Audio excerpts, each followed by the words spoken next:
English నేర్చుకోవడం అనర్గళంగా మాట్లాడడం మీ కల? వెంటనే కాల్ చేసి క్లాసెస్‌కి రిజిస్టర్ అవ్వండి.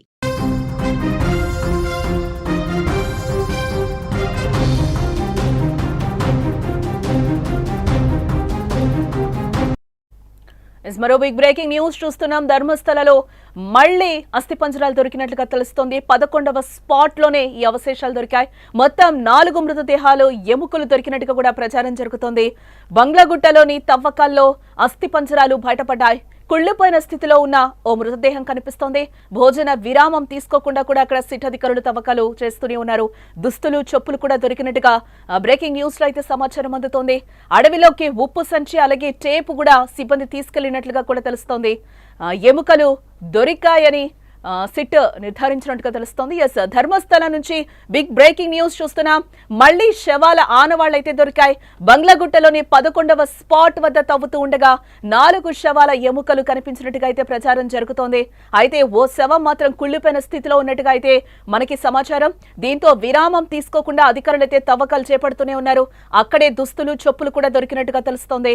అడవిలోకి ఉప్పు బస్తాలను అలాగే పెద్ద టేపులను కూడా తీసుకెళ్తూ ఉండడంతో శవాలు దొరికాయని ప్రచారానికి బలం చేకూర్చినట్లయింది. ఇక ఇదే అంశానికి సంబంధించిన మరింత సమాచారం మా న్యూస్ ఎడిటర్ తిరుమల అందిస్తారు.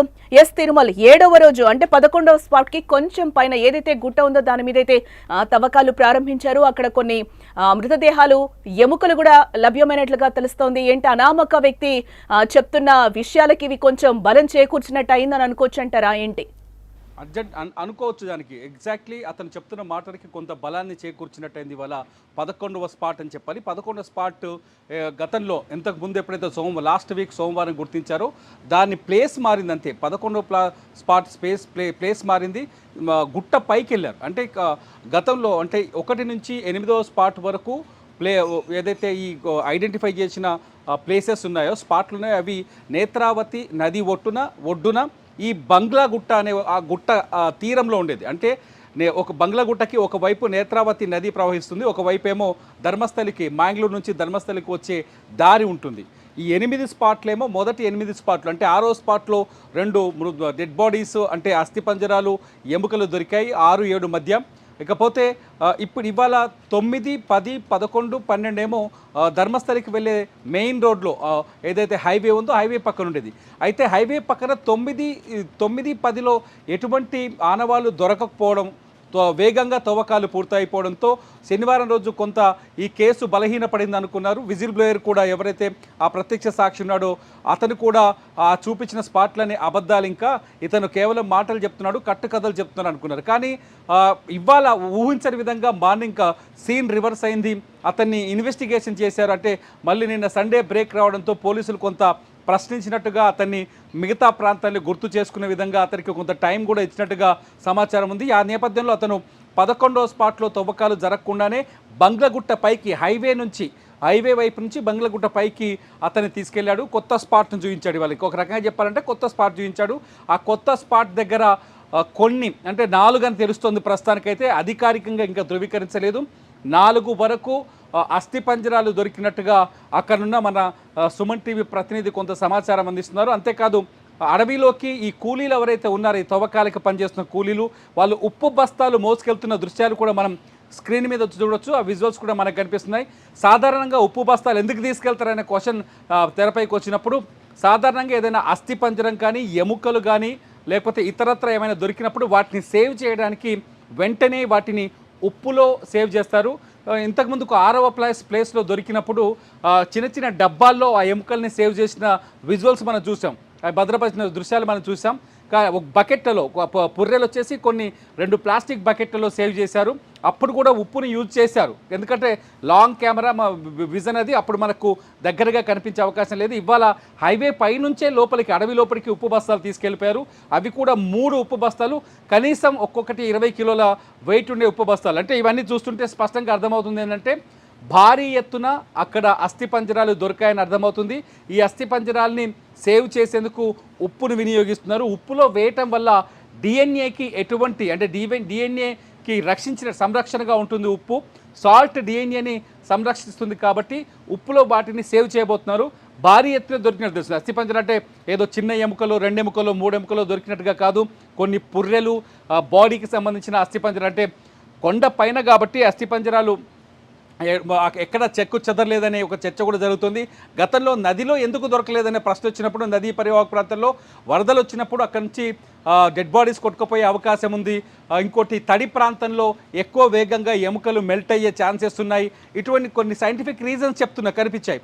ఇక్కడ కొండ పైన కాబట్టి అస్థిపంజరాలు చెక్కు పీఠభూముల్లో, అంటే సాధారణంగా ఎముకలు ఎక్కడంటే ఖనిజాలు ఉన్న చోట, సున్నపురాయి ఉన్న చోట, ఇనుము ఉన్న చోట, భూమిలో ఈ గనులు ఉన్న చోట ఆమ్లాలు విడుదలై రసాయన కెమికల్ రియాక్షన్స్ జరిగి ఎముకలు వేగంగా 10 నుంచి 16 సంవత్సరాల లోపే మెల్ట్ అయిపోతాయని మనకు నిపుణులు కూడా మనకిచ్చిన ఇంటర్వ్యూలో చెప్పారు. సో అటువంటిది జరిగి ఉండొచ్చు అని చెప్పేసి అక్కడ సిఐడి కూడా భావిస్తుంది, సిట్ కూడా భావిస్తుంది. సిట్ ఎవరో కాదు, మన ఉమ్మడి ఆంధ్రప్రదేశ్కి డీజీపీగా పనిచేసిన ఏకే మహంతి కొడుకు ఈ ప్రణబ్ మహంతి, ఆ పెద్ద కొడుకు ఆయన ఐపీఎస్గా అక్కడ ఏడీజీపీగా ఉన్నారు. ఆయన ఈ కేసును లీడ్ చేస్తున్నారు. దగ్గరుండి తవ్వకాలని పరిశీలిస్తున్నారు. ఇవాళ 11వ స్పాట్లో 11వ స్పాట్ మారిన 11వ స్పాట్లో అస్థిపంజరాలు దొరకడంతో ఖచ్చితంగా ఇక్కడ ఏదో మిస్టరీ ఉందనే నిర్ణయానికైతే వచ్చినట్టు కనిపిస్తుంది. ఎందుకంటే పొద్దున కథ వేరు. మార్నింగ్ మనం చూసినప్పుడు అతను అబద్ధాలు చెప్తున్నాడు, కట్టు కథలు చెప్తున్నాడు అనే చర్చ జరిగింది. కానీ కట్ చేస్తే సినిమా రివర్స్ అయింది. ఇప్పుడు మళ్ళీ అస్థిపంజరాలు దొరకడంతో అతను చెప్పిన మాటలు నిజమని, రుజువులని అనే చర్చ అయితే మొదలైంది జానకి. ఇంకొకటి అంటే మెల్లగా ధర్మస్థల మిస్టరీ వీడుతుందని చెప్పుకోవచ్చు అంటారా? అంటే 11th ప్లేస్ వరకు మొన్న ఒక్క 6th ప్లేస్ మినహా మనం చూసుకుంటే ఎక్కడ కూడా ఎటువంటి అవశేషాలు దొరకని పరిస్థితి కనిపిస్తుంది. ఈరోజు మీరు చెప్పినట్టు కూడా అదే అనుమానం, తను చెప్పేది కూడా నిజమా కాదా, విజిల్ బ్లేయర్ చెప్పేది అని కూడా ఒక అనుమానాలు అయితే రేకెత్తాయి. ఇదే నేపథ్యంలో ఆయన మళ్ళీ కూడా ఒక 18 ప్లేసెస్, మళ్ళీ 1 to 18 ప్లేసెస్ కూడా ఉన్నాయి, నేను అవి కూడా చూపిస్తానని కూడా మళ్ళీ తను తెర మీదకి తీసుకొచ్చిన విషయం కూడా మనకి తెలిసిందే.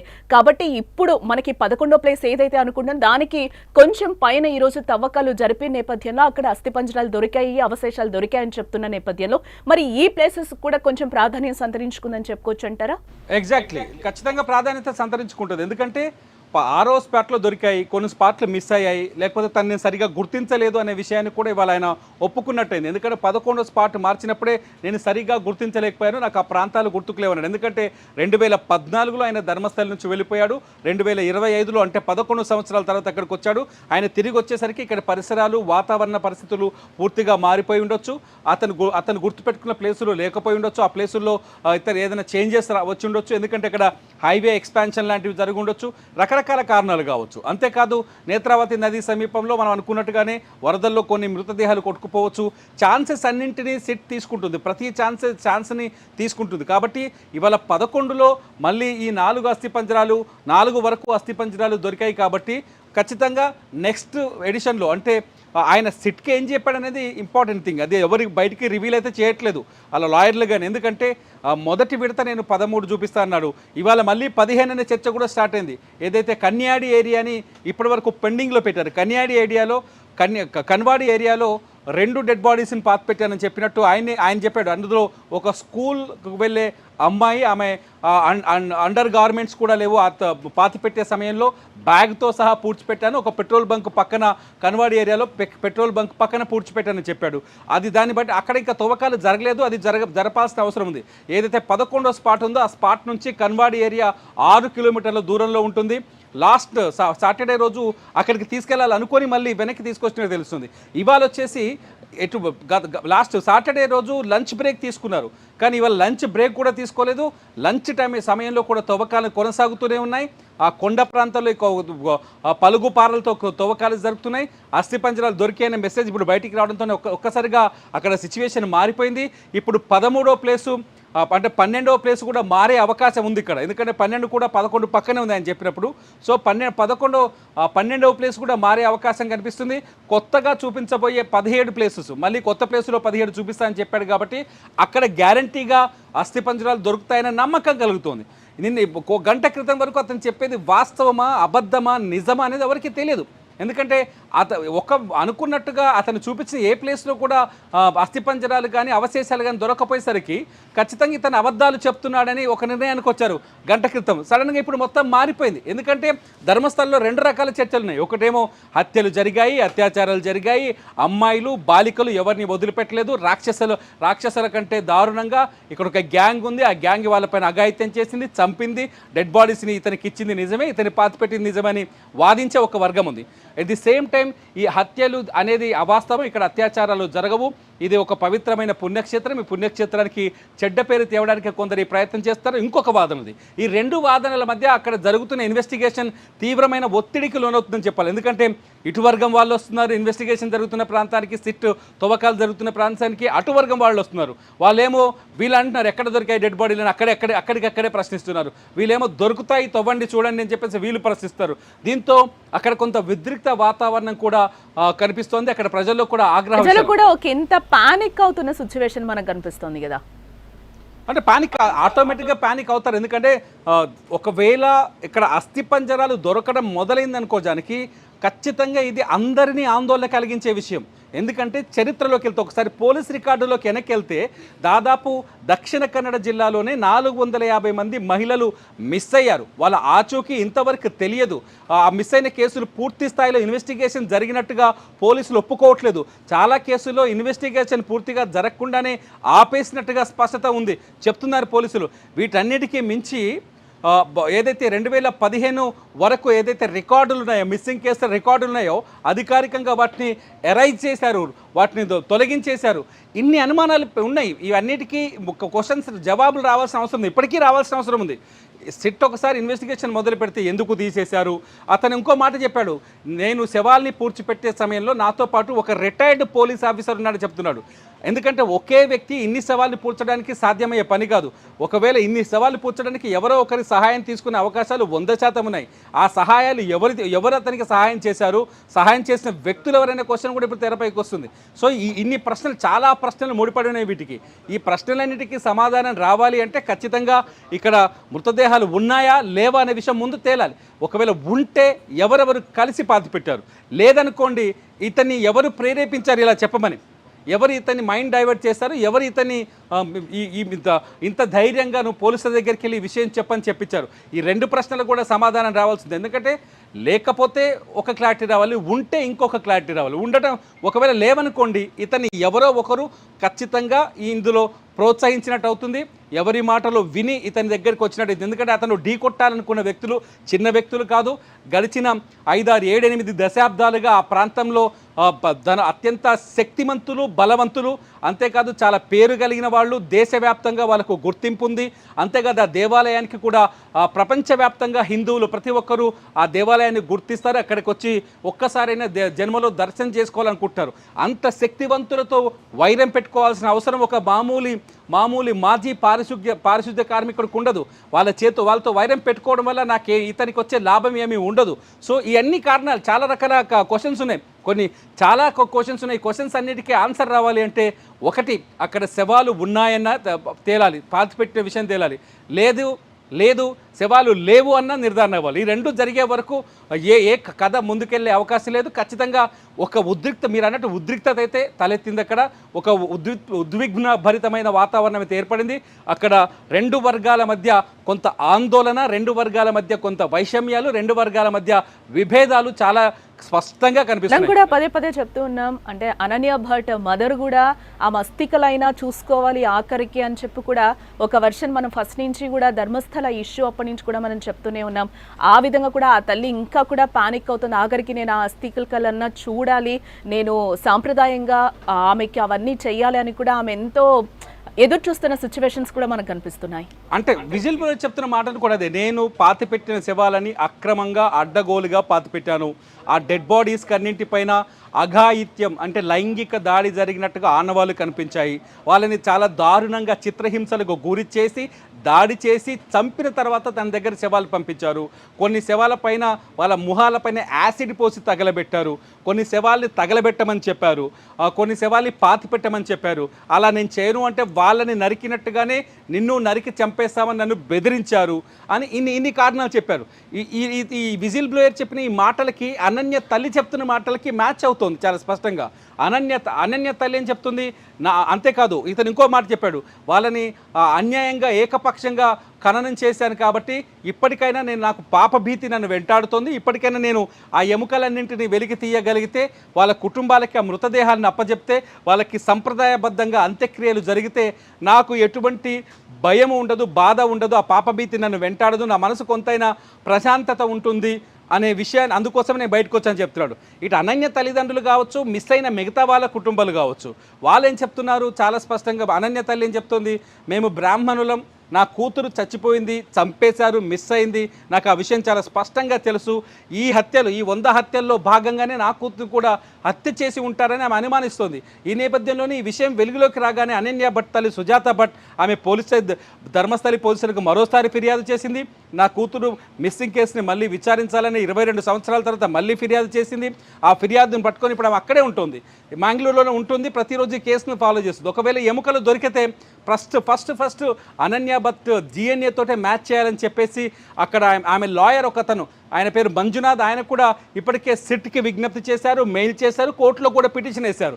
ఇవన్నీ చూస్తుంటే నిజంగానే ఎవరైనా కోరుకుంటారు, ఎందుకంటే చనిపోయిన వాళ్ళకి ధర్మం ప్రకారమో లేకపోతే వాళ్ళు నమ్మిన మతం ప్రకారమో వాళ్ళు నమ్మిన వర్గం కులం ప్రకారమో అంత్యక్రియలు జరపడం వల్ల వాళ్ళ ఆత్మ శాంతిస్తుందని కోరుకుంటారు. కాబట్టి ఖచ్చితంగా అక్కడ డిమాండ్స్ కనిపిస్తున్నాయి. సో ఈ నేపథ్యంలో దొరుకుతాయా, అస్థిపంజరాలు దొరుకుతాయనే క్వశ్చన్ బాగా బలంగా ప్రజల్లోకి వచ్చింది. దానిపైన చర్చ బలంగా సాగుతుంది. కొంత డిసప్పాయింట్ అయ్యారు.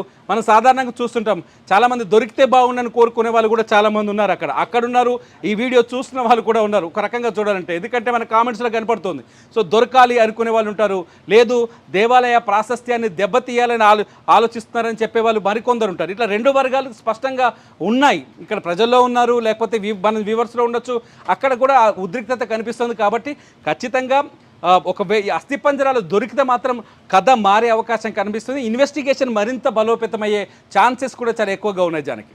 ఎస్ తిరుమల, అంటే ఈరోజు విజిల్ బ్లేయర్ ఏదైతే చెప్తున్నారో దానికి ఆయన మాటలకైతే ఈరోజు బలం ఖచ్చితంగా అక్కడ కనిపిస్తుంది, బలం చేకూర్చినట్లుగా కూడా అవుతున్నాయి ఆయన మాటలు కూడా మనం చూస్తున్నాం. ఏదైతే మనకి బంగ్లా గుట్ట ఉందో ఆ బంగ్లా గుట్ట చుట్టూ కూడా తవ్వకాలు జరిపిస్తే కనుక ఇంకా బయటకు వస్తాయని కూడా, అక్కడ ఆస్తి పంజరాలు కానీ ఇట్లాంటి తవ్వకాలు బయటకు వస్తాయని కూడా అక్కడున్న ప్రజా సంఘాలు కూడా ఒక వెర్షన్ వినిపిస్తున్నారు. ఏంటిది అంటే ప్రజా సంఘాలు మొదటి నుంచి సౌజన్య హత్య కేసు ఎప్పుడైతే వెలుగులోకి వచ్చిందో, ఇప్పుడు 2012లో అక్టోబర్ 9న సౌజన్య దారుణ హత్యకు గురైంది. ఆ రోజు వాళ్ళ ఇంట్లో ఫంక్షన్ ఉంది, ఆమె ఫంక్షన్ కోసం అని ఫంక్షన్కి ప్రిపేర్ అయ్యి డ్రెస్సింగ్ చేసుకొని కాలేజ్కి వచ్చి రిటర్న్ ఇంటికి వెళ్ళేటప్పుడు వాళ్ళ మేనమామతో మాట్లాడింది. మాట్లాడిన తర్వాత విలేజ్కి, ఏదైతే ధర్మస్థలి విలేజ్కి వాళ్ళు నివాసం ఉంటున్న ఇంటికి మధ్య ఒక 2 కిలోమీటర్ల గ్యాప్ ఉంటుంది. అది కొంత అటవీ ప్రాంతం, నిర్మానుష్య ప్రాంతం. నిన్న మన ప్రతినిధి విజయ్ వెళ్ళినప్పుడు ఆ విషయం చాలా స్పష్టంగా కనిపించింది. సో ఆ నిర్మానుష్య ప్రాంతంలోనే ఆమె పైన అఘాయిత్యం జరిగింది, హత్య జరిగింది.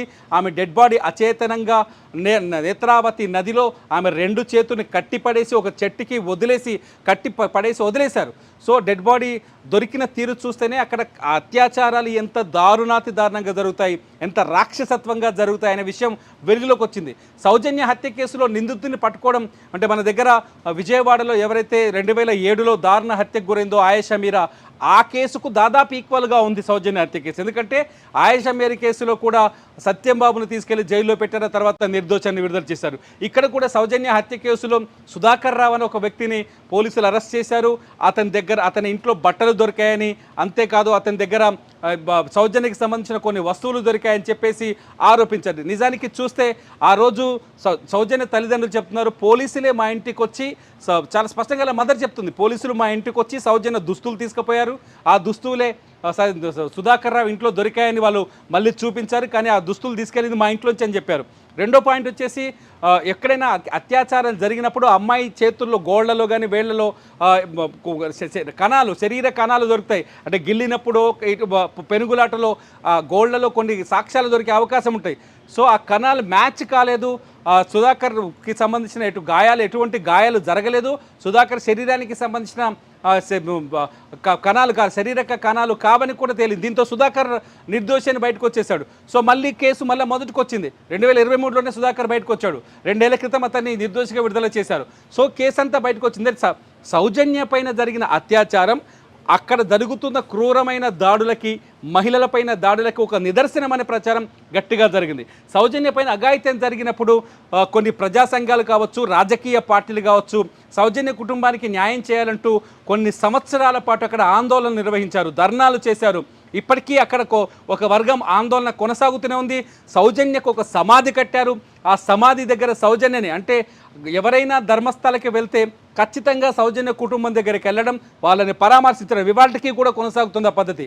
సౌజన్య సమాధి దగ్గరికి వెళ్ళడం, ఆ సమాధిని ఒక దేవాలయంగా మార్చేశారు. అటు ఒక మహిళకు జరిగిన అన్యాయం అక్కడ అంతగా ఎలివేట్ అయింది. సౌజన్యని ఇంత దారుణంగా చంపిన వాళ్ళు మిగతా వాళ్ళని చంపలేదా, చంపేసే ఉంటారు, సౌజన్య డెడ్ బాడీ దొరికింది కానీ మిగతా వాళ్ళ డెడ్ బాడీలు దొరకకుండా చేసుంటారు అనే చర్చ జరుగుతున్న తరుణంలో ఈ 100కు పైగా శవాన్ని పాతిపెట్టానని ఈ విజిల్ బ్లేయర్ బయటికి రావడంతో ఖచ్చితంగా నిజంగానే అక్కడ హత్యలు జరిగి ఉంటాయనే చర్చకు ఆస్కారం ఏర్పడింది. దీంతో అక్కడున్న ప్రజా సంఘాలు కావచ్చు, కొన్ని హిందూ సంఘాలు కూడా ఉన్నాయి. అది ఖచ్చితంగా హిందూ దేవాలయం అయినప్పటికీ కొన్ని హిందూ సంఘాలు కూడా మనం సోషల్ మీడియాలో వాళ్ళ ఒపీనియన్స్ పెడుతున్నారు, వాళ్ళ బైట్స్ పెడుతున్నారు, వాయిస్ పెడుతున్నారు, చాలా స్పష్టంగా చెప్తున్నారు ఖచ్చితంగా ఇక్కడ అఘాయిత్యాలు జరుగుతున్నాయి. చాలా పేర్లు చెప్తున్నారు. 1978 నుంచి ఇప్పటి వరకు జరిగిన కీలకమైన కేసుల విషయాలు చెప్తున్నారు, మిస్ అయిన వాళ్ళ విషయాలు చెప్తున్నారు, దొరికిన శవాలకు సంబంధించిన విషయాలు చెప్తున్నారు. ఇవన్నీ చూస్తుంటే ఖచ్చితంగా సౌజన్య మర్డర్ జరిగినట్టుగానే, సౌజన్యకు జరిగిన అన్యాయమే ఈ 100కు పైగా మహిళలు జరిగాయని చర్చ అక్కడ బలోపేతమైంది. ఆ ప్రజా సంఘాలు కూడా ఈ అంశాన్ని తెరపైకి తీసుకొస్తున్నారు. ఆర్టీఐ యాక్ట్ ద్వారా పదే మిస్ అయిన వాళ్ళ డేటా అడుగుతున్నారు, పోలీసుల విచారణ తీరును ఫాలో చేస్తున్నారు. ఇది మొదటి నుంచి కొనసాగుతూనే ఉంది. ఇదిలా ఉంటే పోలీసుల రికార్డుల్లో కూడా దక్షిణ కన్నడ జిల్లాలో 450 మిస్టరీ కేసులు ఉండడం, గడిచిన 30 ఏళ్లలో ఆ 450 కేసులకు ఇంతవరకు సొల్యూషన్ రాకపోవడం, పోలీసుల విచారణ కూడా సరిగా జరగలేదనే చర్చ ఉండటం, ఇవన్నీ చూస్తుంటే ఖచ్చితంగా ఈ 100 శవాలు ఉన్నాయనే వాదనకి బలాన్ని చేకూర్చినట్టుతుంది. ఇక్కడ తవ్వకాలు చూస్తుంటే అక్కడ ఏమి దొరకపోవడం వల్ల, డెడ్ బాడీస్ కనిపించకపోవడం, అస్థిపంజరాలు కనిపించకపోవడం వల్ల ఇక్కడ ఆ వాదన బలహీనపడుతుంది. ఇట్లా 2 విధాలుగా ఇక్కడ ఇష్యూ అయితే నడుస్తుంది. ఇవాళ దొరికిన మృతదేహాలతో కొంత ఈ వాదన బలపడిందని చెప్పాలి జనకి. అంటే ఇప్పుడు బంగ్లాగుట్ట చుట్టూ కూడా ఇంకా తవ్వకాలు చేసే అవకాశాలు ఉన్నాయంటారా సిట్ అధికారులు? నెక్స్ట్ స్టెప్ ఏ విధంగా ఉండబోతుంది? ఏదైతే విజిల్ బ్లేయర్ అనామక వ్యక్తి ఏదైతే చెప్తున్నాడో ఆయన మాటల్ని పట్టుకొని కూడా ఇప్పటి వరకు వాళ్ళు అదే చేస్తున్నారు సిట్ అధికారులు. ఇంకొంచెం నెక్స్ట్ స్టెప్ వేసే అవకాశాలు కనిపిస్తున్నాయంటారా తిరుమల్? చాలా స్పష్టంగా ఉన్నాయి జనకి. ఎందుకంటే బంగ్లాగుట్ట అనేది ఇప్పుడు కీలకంగా మారింది. ఇప్పటిదాకా దాదాపు ఈ 13 స్పాట్లు అన్నారు, 9వ స్పాట్ కీలకమన్నారు, 10వ స్పాట్ కీలకమన్నారు. కానీ బంగ్లాగుట్ట చుట్టే ఈ శవాలన్నీ పాతిపెట్టినట్టుగా స్పష్టంగా అర్థమవుతుంది. ఈ బంగ్లాగుట్టకు ఒకవైపు నేత్రావతి నది ప్రవహిస్తుంది, ఒకవైపు హైవే ఉంది, మరోవైపు బస్ స్టాప్ ఉంది, ఏది ధర్మస్థలి బస్ స్టాప్ ఉంది. ఈ 3 ఉన్న ప్రాంతం ఇది. సో ఆ గుట్ట పైన తవ్వకాలు జరపాలని అక్కడ ఉన్న ప్రజా సంఘాలు కావచ్చు, ఎవరైతే ఈ ఆర్టీఐ యాక్టివిస్టులు కావచ్చు, వాళ్ళు కూడా మొదటి నుంచి డిమాండ్ చేస్తున్నారు. ఎవరైతే అక్కడున్న ధర్మస్థలానికి హంతకులు వీళ్ళే అని చెబుతున్న వ్యక్తులకు వ్యతిరేకంగా పోరాడే వాళ్ళంతా ఈ గుట్ట గురించి స్పష్టంగా మొదటి నుంచి చెప్తూ వస్తున్నారు. ఇవాళ ఆ గుట్ట పైన అస్థిపంజరాలు దొరకడంతో ఖచ్చితంగా అక్కడేదో మిస్టరీ ఉందని చర్చ ఉంది. కాబట్టి అక్కడ తరువుగా ఇన్వెస్టిగేషన్ జరిగే అవకాశం కనిపిస్తుంది. మరిన్ని బృందాలు కూడా యాడ్ అయ్యే ఛాన్సెస్ ఉంది. ఇప్పటికే సిట్ బృందాలు 20 మందిని పెంచారు. ఇప్పటికే 6వ స్థలంలో దొరికిన కలేబరాలను ఆధారంగా చేసుకొని ఇవాళ మరికొంత దొరకడంతో, మరికొంత ఆధారాలు దొరకడంతో ఖచ్చితంగా ఇది టర్న్ అయ్యే అవకాశం కనిపిస్తుంది. అక్కడ ఇన్వెస్టిగేషన్ మరింత పెరిగే ఛాన్సెస్ చాలా స్పష్టంగా కనిపిస్తున్నాయి జానికి. రైట్ తిరుమల్, చూద్దాం. ఇప్పుడు ఎలాగో 11వ స్పాట్ ఏదైతే ఉందో దానికి మీద అయితే ఏదైతే బంగ్లాగుట్ట ఉందో అక్కడైతే తవ్వకాలు ప్రారంభించారు. విజిల్ బ్లేయర్ ఏదైతే అనామక వ్యక్తి చెప్పారో ఈ ప్లేస్ కాదు, 11వ స్పాట్కి కొంచెం మీద నాకు గుర్తొస్తుంది, అక్కడ పాతి పెట్టినట్టు నాకు ఒక ఆనవాళ్లు కనిపిస్తున్నాయి అని చెప్పగానే కూడా సిట్ అధికారులందరూ కూడా అక్కడికి చేరుకొని మళ్ళీ తవ్వకాలు ప్రారంభించిన నేపథ్యంలో 4 మృతదేహాల అవశేషాలు అయితే బయటపడినట్లుగా మనకి ఇప్పటి వరకున్న సమాచారాన్ని అయితే బట్టి తెలుస్తోంది. ఇక్కడ మరిన్ని తవ్వకాలు కూడా కొనసాగించే అవకాశాలు కూడా లేకపోలేదు. ఎందుకంటే ఈ రోజు 4 మృతదేహాలు లభ్యమైన నేపథ్యంలో మరిన్ని దొరికే అవకాశాలు అయితే అక్కడ కనిపిస్తున్నాయని కూడా ఇటు అధికారులు కూడా చెప్తున్న నేపథ్యంలో అక్కడ మరిన్ని తవ్వకాలు చేసే అవకాశాలు అయితే కనిపిస్తున్నాయి.